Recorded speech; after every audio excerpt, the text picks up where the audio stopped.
को वहाँ पर आना है जहाँ पर उनकी आखिरी रसूमात हैं, यानी कि घर भी आने का मौका नहीं दिया गया।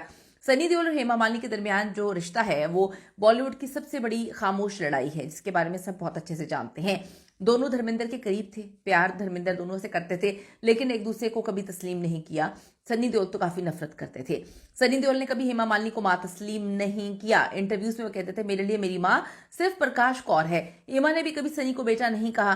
बेटा उल्टा कहा मैंने, मजबूर तो नहीं कर सकती, अब क्या कह सकते हैं। फैमिली फंक्शंस में कभी एक साथ नजर नहीं आए। ईशा देओल की शादी 2012 में हुई थी, सनी और बॉबी नहीं आए। सनी की फिल्मों के प्रीमियर पे जो है हेमा कभी नहीं आई। धर्मेंद्र की सालगिरह भी अलग अलग मनाते थे।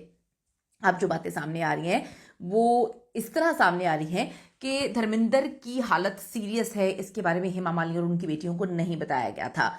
इसकी जो है इसका मुंह बोलता सबूत ये है कि ईशा देओल और हेमा मालिनी की जानिब से कहा कि हम ग्रैंड सेलिब्रेशन करेंगे धर्मेंद्र की बर्थडे पर। उन्होंने कहा कि जो है ईशा देओल की बर्थडे जो कि गुजर चुकी थी नवंबर में, वो भी हम जो है सेलिब्रेट करेंगे धर्मेंद्र की बर्थडे के साथ। कुछ लोगों को समझ नहीं आया कि धर्मेंद्र की तो हालत इतनी खराब थी कि लोग उनकी मौत की खबरें चला रहे थे, अब एकदम से वो इतने ठीक हो गए और ये फैमिली कह रही है कि हमने सेलिब्रेशन करनी है। तो इस फैमिली को पता ही नहीं था कि डॉक्टर से जवाब दे दिया है। इस फैमिली को तो ये भी नहीं पता चला कि कब धर्मेंद्र की डेथ हुई है। ये तो डायरेक्ट जो है वो आखिरी रसूमात में पहुंची, जिस तरह से भागती हुई ईशा देओल जा रही थी, यही समझ आ रही थी कि उनको कुछ भी नहीं पता।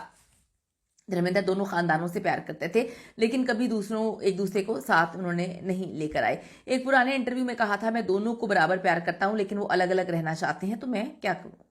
एक वक्त ये खबरें भी सामने आ रही थी कि पहली बीवी के बेटे सनी देओल और हेमा मालिनी के दरमियान जो है लड़ाई हुई है और सनी देओल ने हेमा मालिनी को चाकू से कत्ल करने की कोशिश की। ये भी कहानियां थी।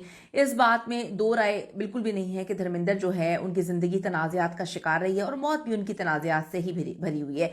धर्मेंद्र और उनकी फैमिली हमेशा इसी कोशिश में लगे रहे कि मीडिया के सामने हम दुनिया बड़ा अच्छा दिखाएं, अपना इमेज बहुत अच्छा दिखाएं।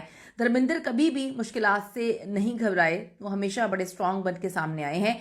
लेकिन धर्मेंद्र का नाम आप देखें कि दिलावर और जो हेमा मालिनी का नाम जो है आयशा बेगम रखा गया था जब इन्होंने जो है इस्लाम मजहब कन्वर्ट किया। अब लोग कहते हैं कि जी वो तो सिर्फ उन्होंने शादी के लिए किया था।